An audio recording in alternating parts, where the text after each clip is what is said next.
Here, and tonight we're going to talk about developing your curriculum.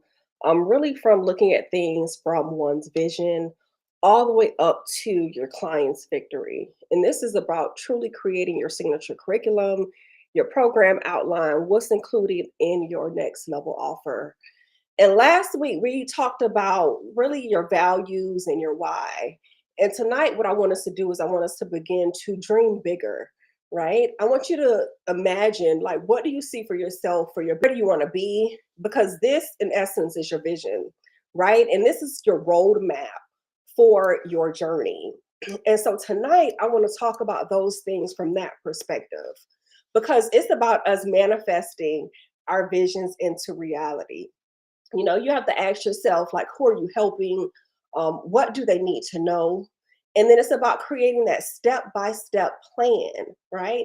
To take them from where they are now to figuring out exactly where it is that they want to be, right? And so think of it as a journey with clear steps along the way. But the first question I want you to ask yourself is, what makes me an expert? Right? You have to ask yourself, what is making you that expert? What type of unique knowledge do you have? And then you have to figure out, how can you package that into something that's amazing? Maybe it's a course that goes along with your work. Maybe it's your coaching program, or what I like to call your curated group experience, or even it's a physical product, right?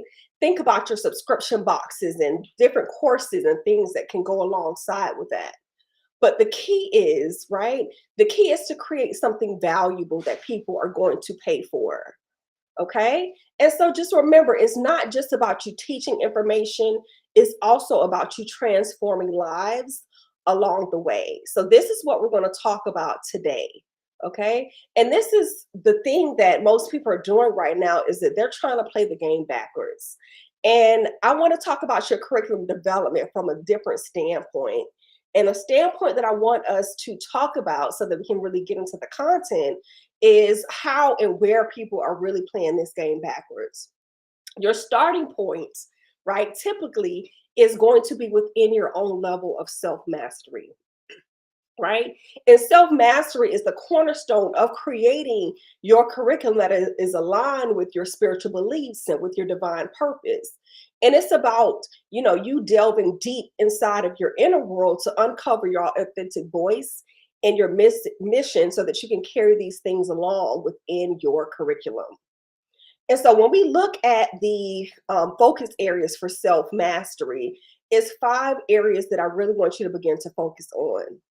The first thing is that you have to deepen your spiritual connection.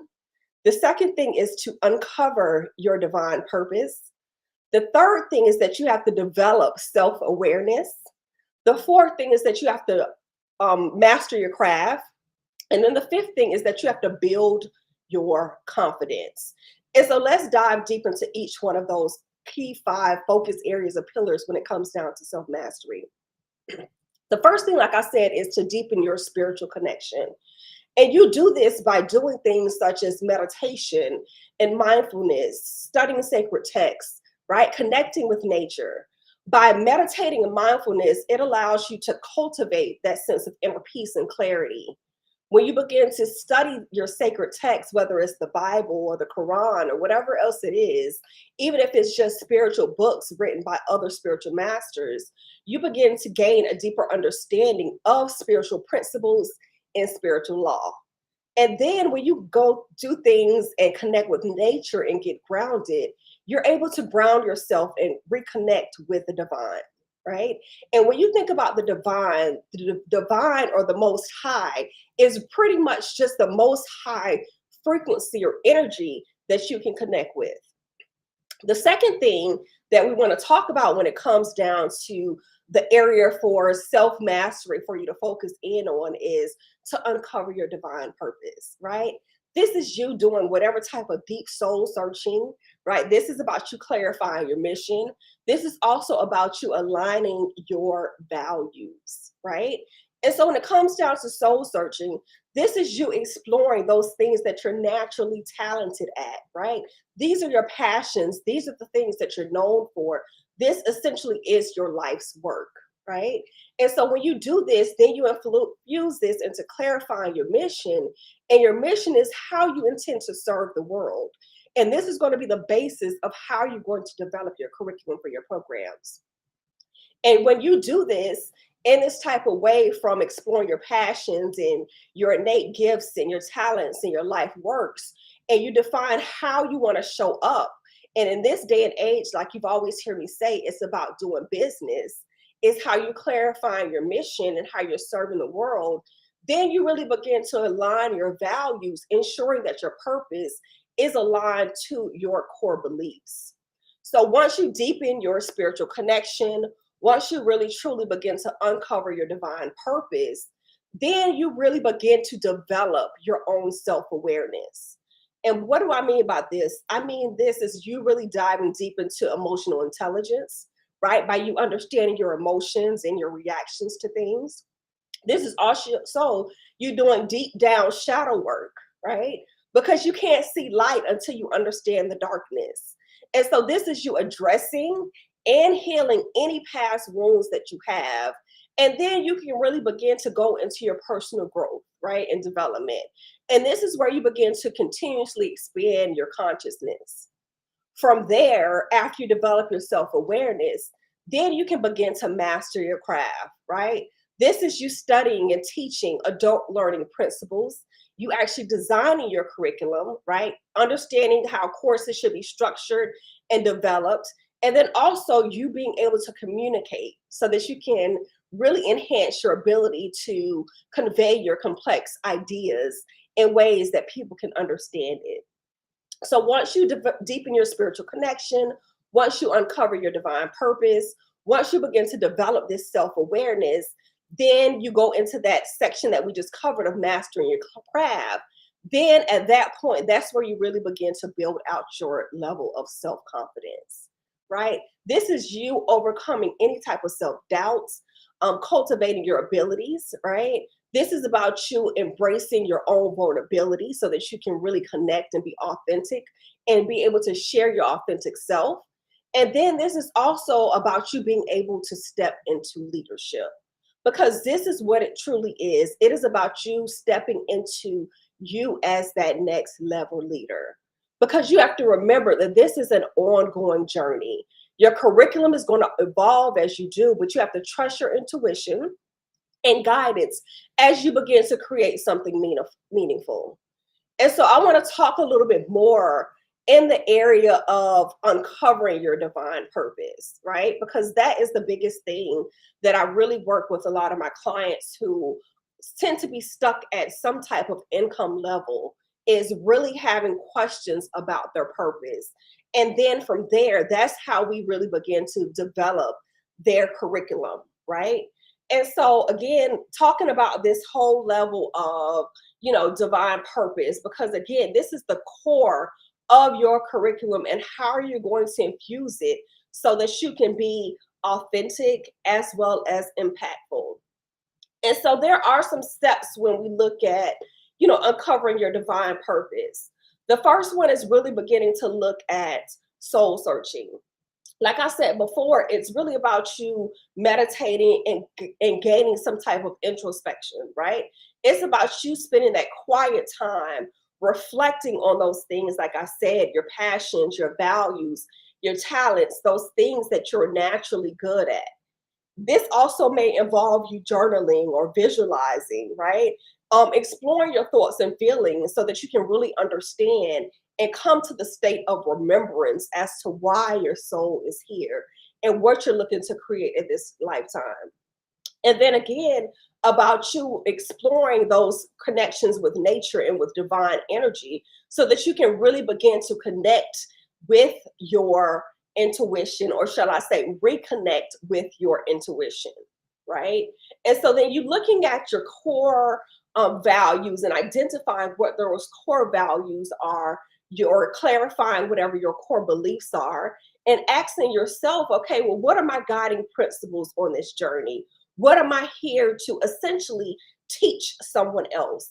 Because that is what a curriculum really is. It is about you teaching someone else, and it's about you aligning your values with your purpose so that you can ensure that your mission resonates with your core beliefs. From there, what you begin to do is you really begin to uncover your unique gifts, right? We all have spiritual gifts. We all have strengths. We all have things that we're naturally great at. We all have things that we're passionate about. These are those activities that are bringing us joy and a sense of fulfillment. Those things that we know that we're actually working and operating within our purpose.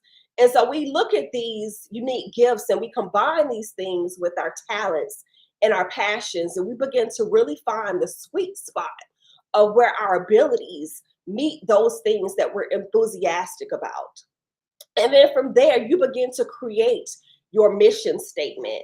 This is about you creating that clear vision. It's about you understanding the impact that you're making, right? The impact that you want to make, knowing that you're reaching the people that you're supposed to reach. And you beginning to write a clear, compelling statement so that you can clearly articulate your purpose, so that you can begin to call in your soul tribe and those people that you're meant to reach, right? And then as you're beginning to align your missions with your value, you can ensure that this statement reflects what your core beliefs are, and it's in alignment with those who you call to serve. Because you have to remember that on this, your divine purpose is a journey. It's not just a destination. So as you evolve over time and you grow and you learn, so will your curriculum. So you have to be open to new insights, new directions, changing things, redoing things, renaming things, and realigning things. Because a lot of times, so many people, they get so stuck with, oh, this is my ideal client, but they don't take into account that just as they're growing and evolving and operating and living within their purpose, so is their ideal client, right? And so when we look at these things, we have to also realize that we have to look at our ideal clients exactly where it is that they are, and looking at them to where it is that they're going and where it is that they want to be. Because whoever it is that you're working with, no matter what industry, there is growth, right? Things are constantly changing. And so you have to ask yourself as you're building out your curriculum, is questions that you have to ask yourself, right? You have to ask yourself core questions such as, what is the deepest transformation that I desire to facilitate with my students? How can my curriculum serve as a catalyst for personal growth and spiritual evolution for my ideal clients? In what ways can I integrate sacred things into, my curriculum, sacred practices, sacred tools, spiritual tools? How can I integrate those things within my curriculum so that it can also aid in my students' growth and development? How can I create a learning environment that fosters connection and compassion as well as community? And what role does intuition play in my curriculum design and in my delivery? And so when we look at these things, right, we look at some key components, right? We look at the spiritual foundations. We look at areas for personal growth and development. We look at ethical and moral compasses. We look at creative expressions. And we also look at holistic well being. Because no matter what industry you're in, it's not that you're just selling a service, you're actually aiding people in on their transformation. And so when you look at the spiritual foundations, again, this is about the meditations and the mindfulness and prayer practices. Maybe you're not doing this directly with your clients, but you can in almost in any industry, right? You can open up before each session, and you can say things such as, hey, do I mind if I set the stage, maybe say a quick prayer, a meditation, a moment of silence, just to be guided and to understand that no matter what it is that we're doing together, that we're both in alignment. A lot of times people are hopping from one meeting to the next meeting to the next minute meeting, and they don't have a minute to actually sit to take in those things that they're doing. And so sometimes it's about instilling these spiritual foundations, right? These spiritual traditions and practices, just so that you can foster that deeper connection and get grounded even in the moment. And so sometimes people just need to realize that it's time for us to take a pause and to take a breath. And so you can do simple things within your business, right? And as you're engaging with your clientele, to really begin to build out those spiritual foundations and spiritual practices, no matter what type of industry you're in. When you also look at these things such as personal growth and development, right? It's also encouraging self-reflection as well as introspection, right? This is offering tools for emotional intelligence and for self-awareness, for self-guidance, for self-discovery, right? This allows people to promote personal transformation and healing. A few minutes ago, I gave you questions, right? Simple questions that you can ask yourself on this journey. Some of the questions were, in what ways can you integrate, spiritual practices or spiritual tools into your curriculum or as you're working with individuals? These are tools to help you with your emotional intelligence so that you can begin to apply logic and reason so that you can come up with answers yourself, right? So that you could actually have those moments to self reflect so that you realize that I'm just that guide who is giving you those questions, but you're answering those questions yourself. And so when you look at these things, it's also about you doing, like I said, things from an ethical and a moral compass. This is about you developing that sense of what is right, what is wrong, having that ability to really cultivate empathy and compassion and encouraging to be of service to other people. Because again, it's not just about selling, but it's how can we show up as our highest self, right? And be of service to those people who were meant and called to serve.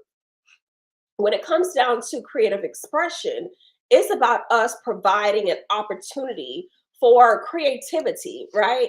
For our artistic exploration. It's about us getting down to that child healing. What would that little child within you want? What would little Megan want? What would give her joy? What would make her to light up? This really begins to help you to foster that individual expression of self-expression and individuality. This is one reason why things such as like vision boards and those kind of things have been so popular, because it allows you to be creative, to think out of the box. And so those are the type of things that you really want to begin to infuse even within your own curriculum. How can you think outside of the box? How can you provide opportunities for creative exploration? How can you even do creative exploration within yourself? For a lot of my clients, we give out boxes. I've created the boxes. It helps to fuel some of my own creative energy. And so you have to look at those things and how you can actually foster that own sense of creative expression within your business and find areas where you can really begin to explore creativity and artistry so that you can really get and tap into that inner child and begin that healing process even more. And so when we look at those things, when it comes down to holistic well-being, right? It's about the whole body, the whole person, the whole experience. It's about promoting that balance and that harmony. What are those things that they truly need, right? Because it's about selling them what they want, but also giving them those things that they need within that curriculum. And so this is about addressing whether it's physical, emotional, mental, and spiritual health within whatever your program is, no matter what type of genre it is that you're providing services on or under.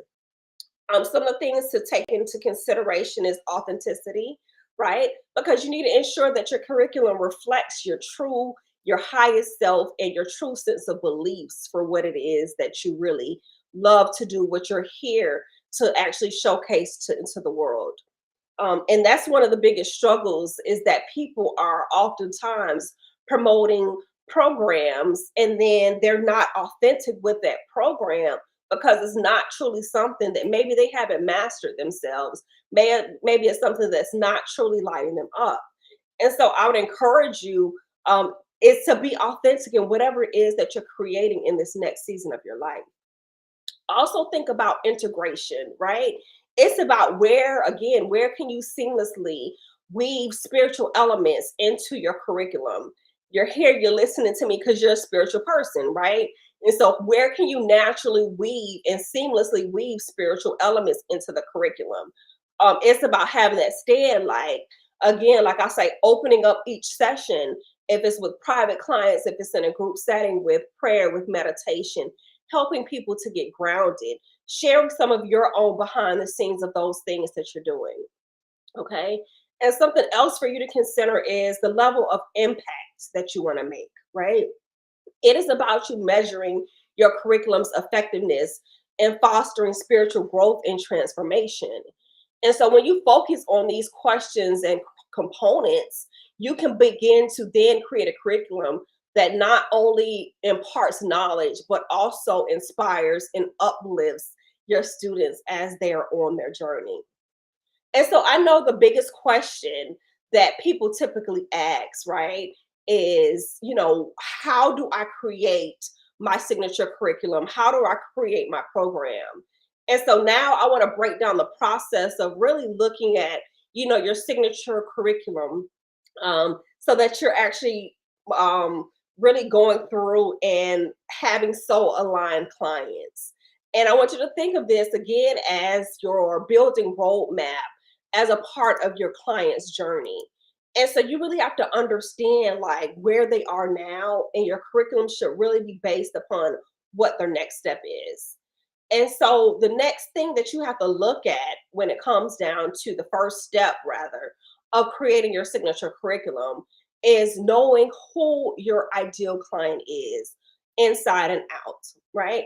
This is about who are they, right? This is about knowing exactly who it is that they are, really getting to know your ideal client, understanding their pain points, what are their desires, what are their goals, right? From vision to victory, from their vision, what is the vision that they have over their life, until the victory? What is that end goal that they have?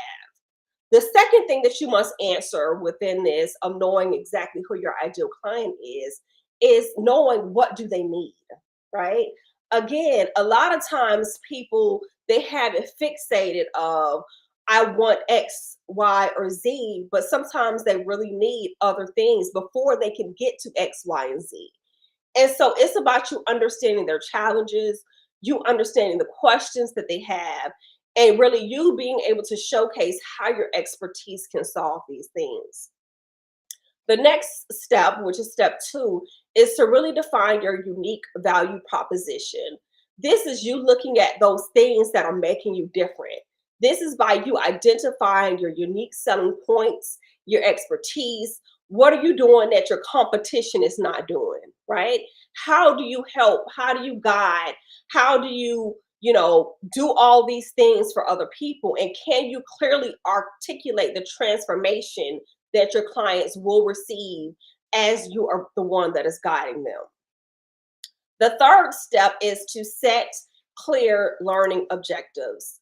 And when you begin to set these clear learning objectives, this is about you understanding like what will your clients learn from your program, from the curriculum that you have outlined, right? This is about you outlining the specific knowledge and skills and things that they will gain as they are enrolled within your programs.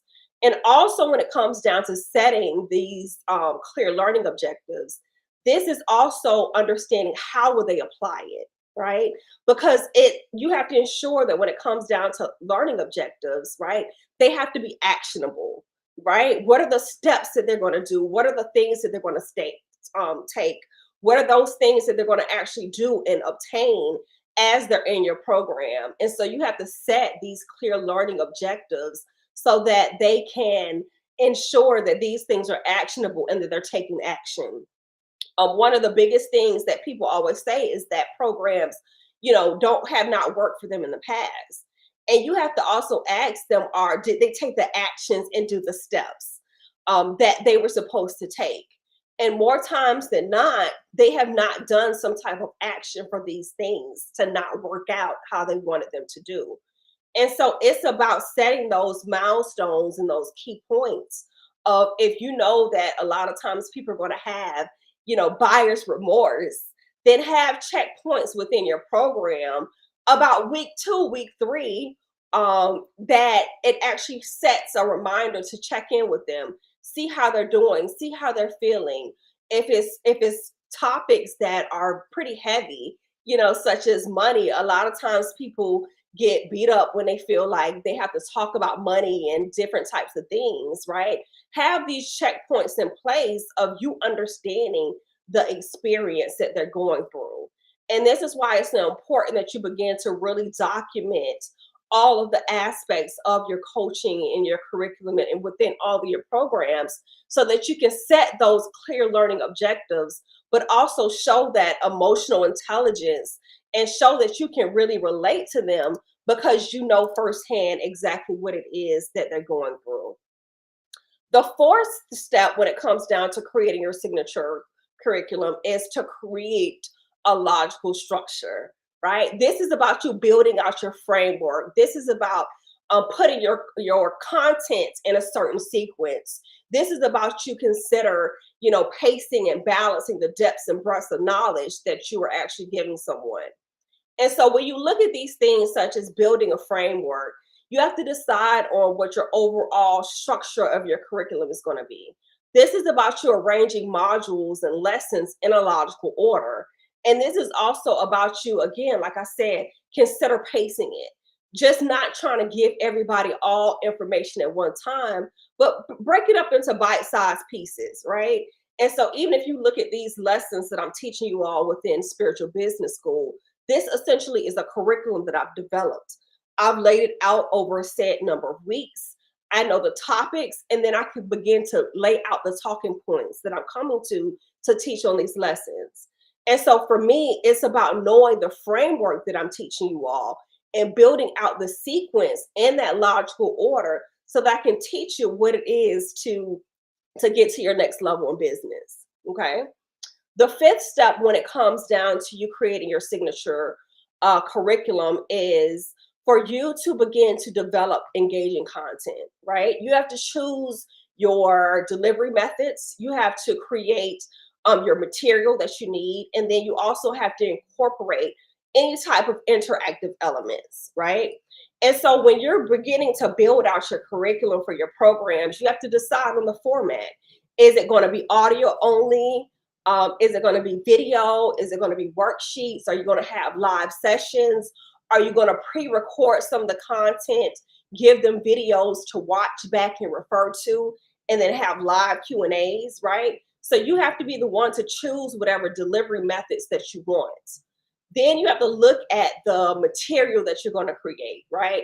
The material that's going to help them be inspiring, that's going to help them to take action, whether it's guided assignments and passion projects and other things that you're going to include so that they can actually retain value from within it. One of the things that I teach within my programs is I teach people how to build out their own curriculums, their own workbooks, their own frameworks so that they actually have some actionable things that they can actually help people to walk away with. The other thing, again, is to think about those other interactive elements, right? How can you incorporate and engage people with quizzes, with exercises, with discussions, with polls, with other assignments? And so just think about those things of how can you incorporate those different things so that you can keep the whole business of you developing this curriculum and actually teaching this curriculum interactive. And so from then the sixth step is to design your assessments, right? Because it's important that you want to be able to measure the progress of your clients or students, right? And also have that ability to be able to provide feedback. And this is so important because when you create assessments, right? Just like in school, you're able to track their learning, their growth, their development, right? And then when you begin to look at those ways of how you can provide feedback, this is constructive so that you can help your clients to blossom more, help them to improve those things that they need to improve. The seventh step is to package your curriculum, right? This is one of the things that I specialize in. Like I said, is helping people to package up their curriculum. This is about you creating that compelling offer, which oftentimes already stems from that one-on-one work. And then we help you to transition it into some type of group offer, right? It's about bundling out your curriculum into that product and or service, primarily service, right? And so it's about you taking some of your best work, taking and maybe even recycling some of the content so that you can direct people to other talking points, to bonus material, to all of these different types of things, right? And so when you look at this, whatever content that you create, especially if it comes on video or wherever else, you can take all of this content and add this as certain topics within your curriculum. And so you can always use this as a starting point where you can guide people to learn more information, to come and rewatch this video where I broke down these topics. And then you can ask and provide feedback when it comes down to those Q&As. Okay.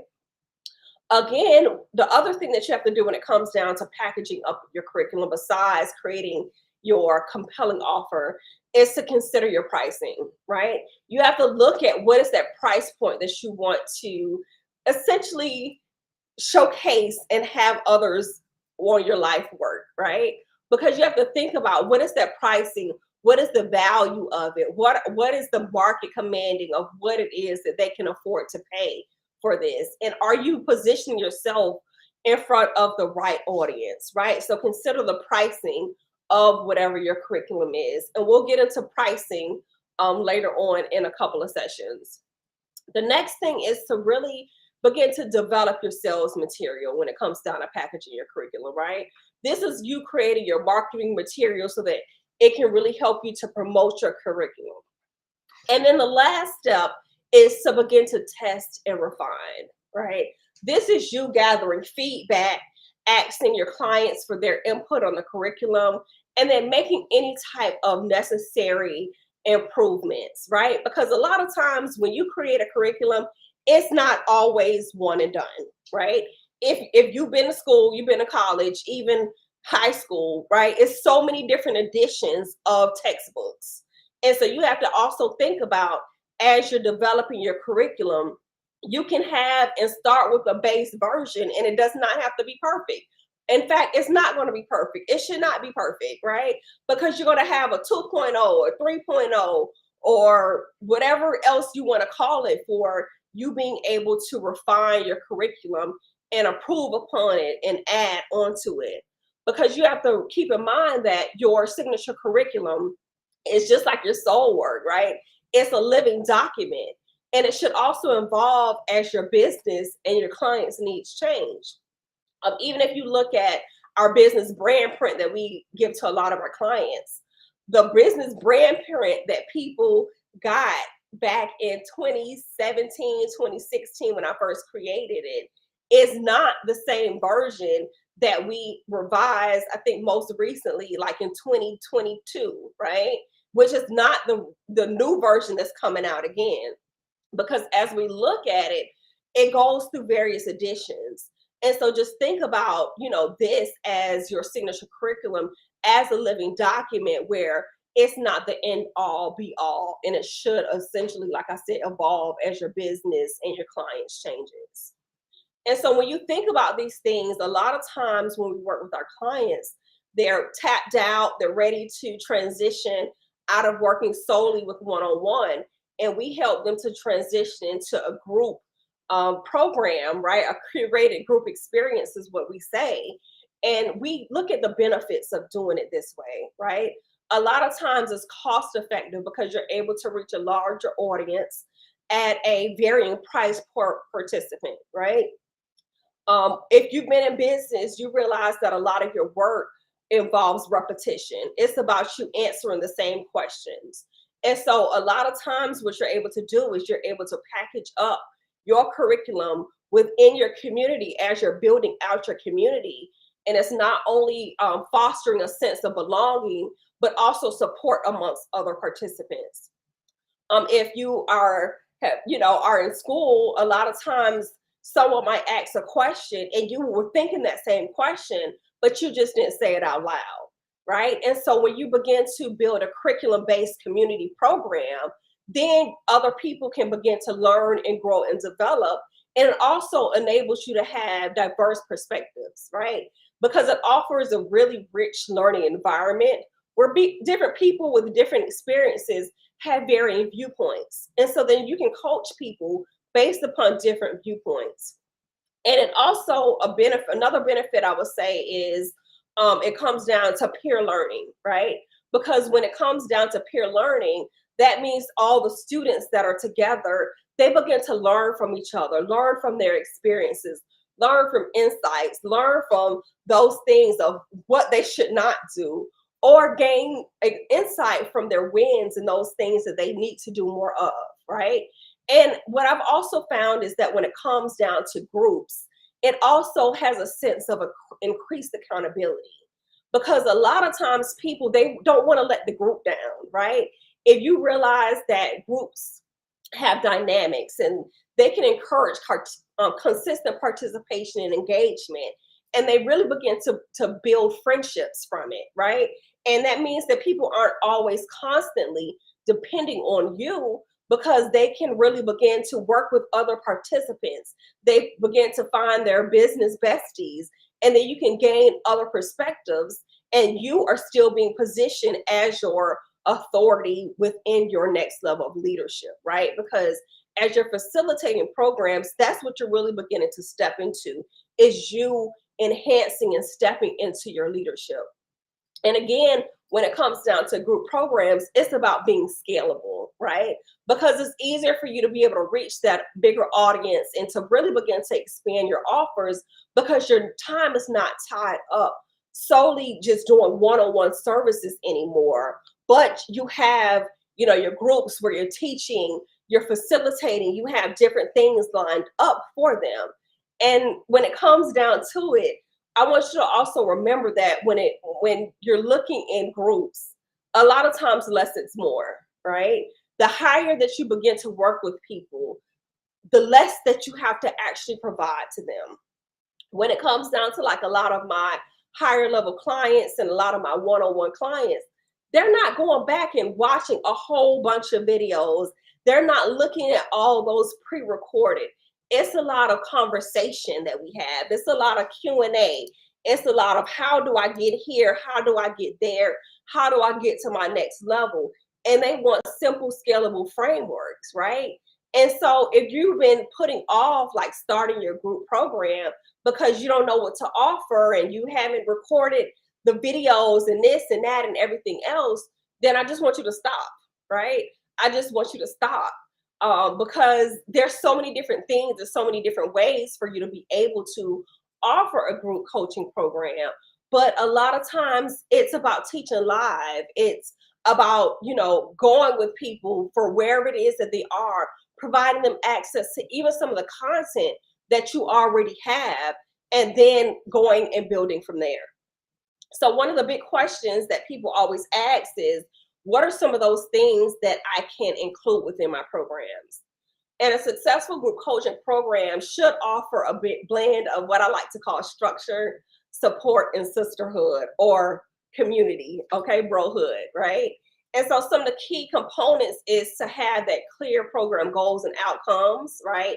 Like we said, define what the participants are going to achieve by the end of the program, having that structured curriculum, which is you are having that developed, well-organized plan, right, with your specific modules and your topics.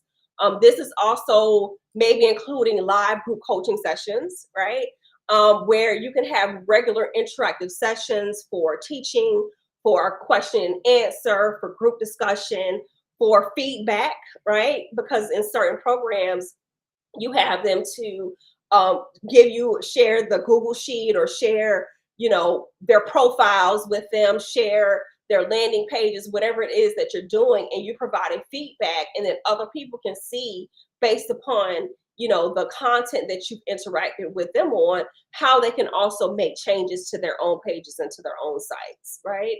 Other core elements can be things such as having an online community platform or an app, right? A space for members to connect, to share, to support each other, to showcase the wins, right? And this is also good when it comes back to client feedback, so that you can take screenshots and those kind of things of what's going on within your communities. Again, a core element, besides having those clear program goals and outcomes, having that curriculum, having the group coaching sessions, having that online community program platform app, is having some type of accountability system, right? It's about you implementing strategies to keep your participants again engaged and on track, and having those things that are already kind of built in where people begin to struggle. And one of the biggest things, like I said, is to really look at where some of your one-on-one clients have struggled. What are some of those topics that, maybe they were like, you know what, I need an extra week or something else, and begin to develop your curriculum and your accountability system around those areas that you know that your clients are going to struggle with. And then again, the other core element is you having any type of supplemental material, such as your worksheets, your templates, again, like I said, your recordings. When it comes down to also having things that you can include within your curriculum, you can have one-on-one coaching sessions, right, as an added bonus. You can offer these individual coaching sessions for personalized support. A lot, what we do with a lot of our clients is we see, some of our clients with one-on-one coaching sessions for, specific energy work and healing work. My husband, who does divination sessions with our clients in the very beginning. If there's certain, levels of energy healing or different things that I'm working with one person on that is a sensitive topic, then we will do one-on-one coaching sessions with people. And so just think about those of how can they have, those different things that they need for additional resources. Another thing that you can add is having guest experts. We have our tax accountant, nonprofit people that come into our programs. And so you can invite other industry professionals that you know that your clients need, right? Talk about tax strategies as you begin to make money that you're not accustomed to making, and then, hitting different tax brackets. And so these are the conversations that need to be had.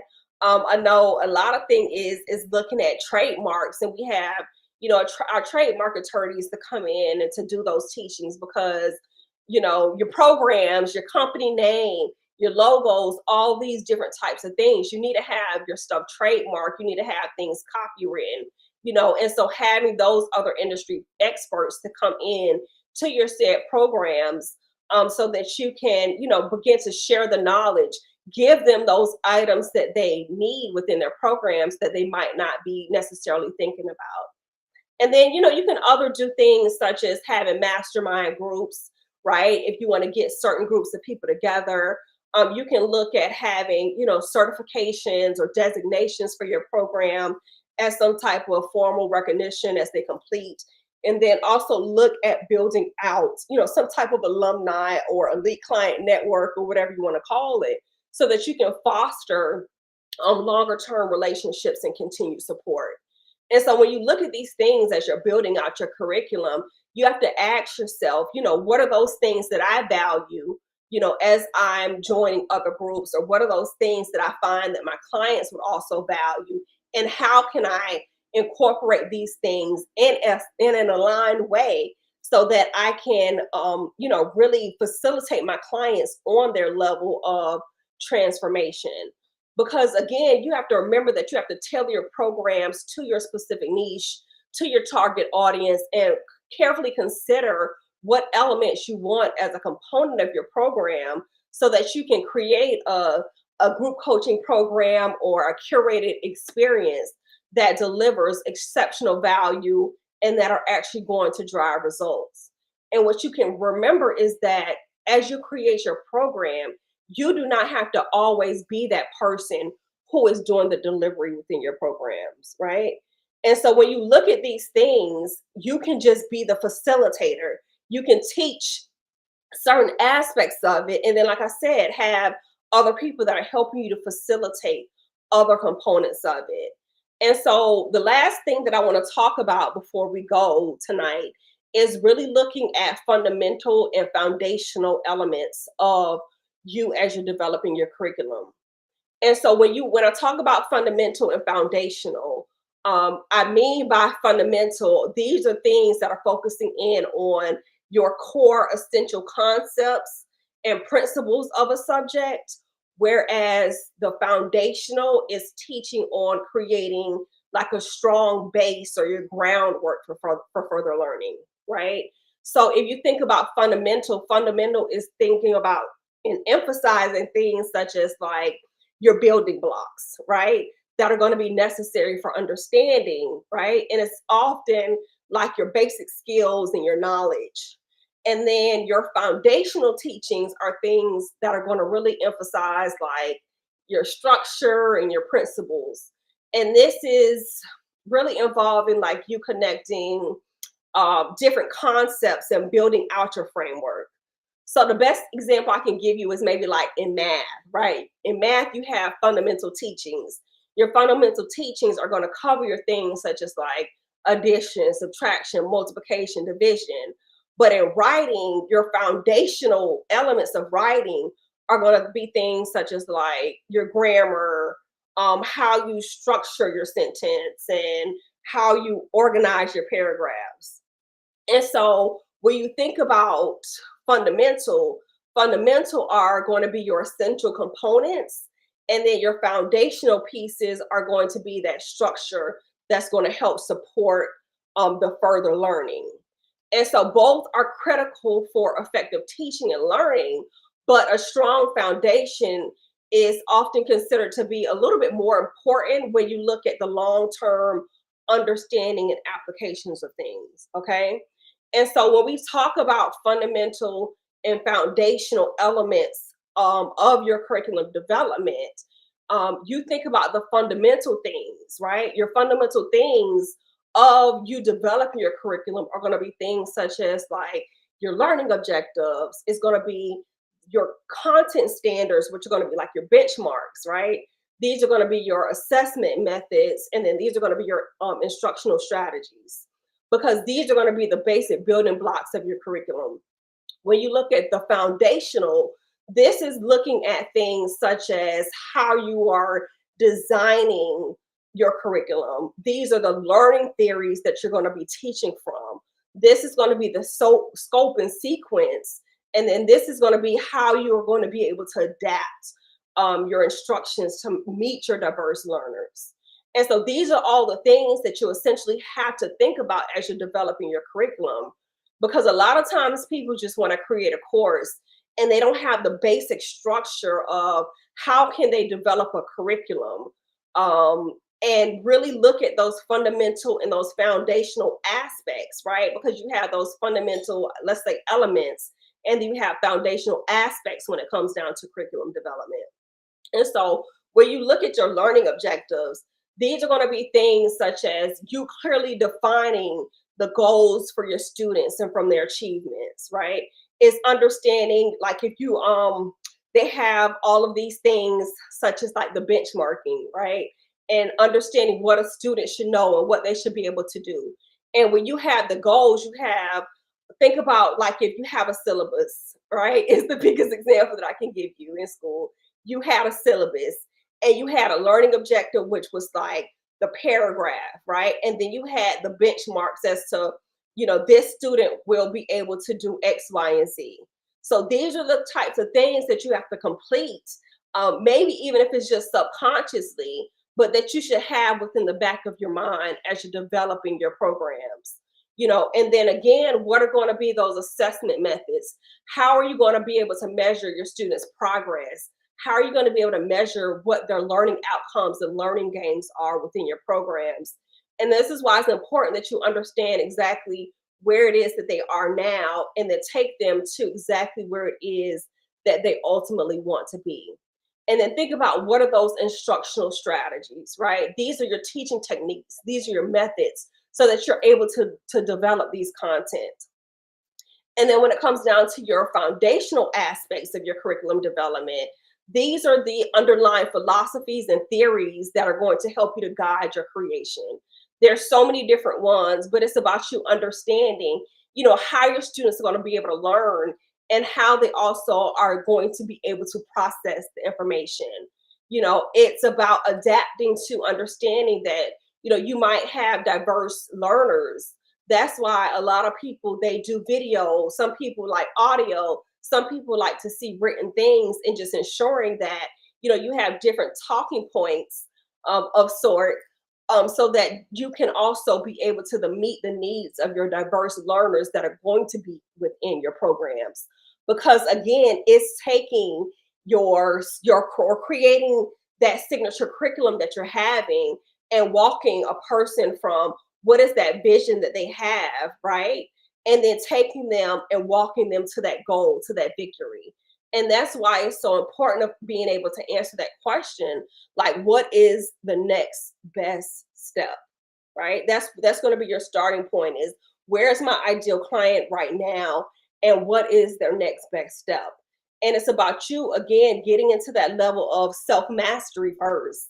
It's about you uncovering exactly what it is that your divine purpose is, as to why you're here, what you're here to create, what you're here to teach other people. By doing that soul searching, by you identifying exactly what your core values are, by you discovering and honing in on your unique gifts, by you defining your own personal mission statement before you define your businesses, answering those key questions and components that we talked about tonight, right? Looking at those spiritual foundations that you want your business to be built on, ensuring that you are actually deepening your own personal growth and development, how ensuring that you are holistically well, right? Looking at those steps that we talked about for you to be able to create your signature curriculum, right? Those 8 steps of um, knowing who your ideal client is inside and out, defining your unique value proposition, setting those clear learning objectives, creating a logical structure, developing that engaging content, right? Throughout your client's journey, right? Designing the assessments, packaging up your curriculum, and then testing and refining. Because again, it is not the end all, it is not the be all. So think about all of those core elements that you want to add, as well as those value added components, and how you want to deliver it. Because that how you want to deliver it is going to be those fundamental and the foundational elements within your curriculum that you're developing. Okay. And so just remember that these foundational elements, they're going to help you to provide the framework that you need to organize, to structure your curriculum, because you want your curriculum to be coherent, you want it to be effective, you want it to respond to your students' needs, right? Because you want to meet them where they are and guide them in on their journey. And so just think about these things. Think about those elements that you need, those ways that you can develop and adapt to those learners, so that you can make meaningful learning experiences for people that are within your group program.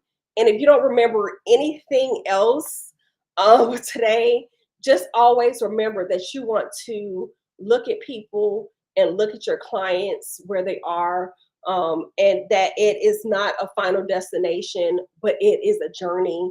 And to begin to really develop your programs so that you can meet your clients and service them for exactly where it is that they are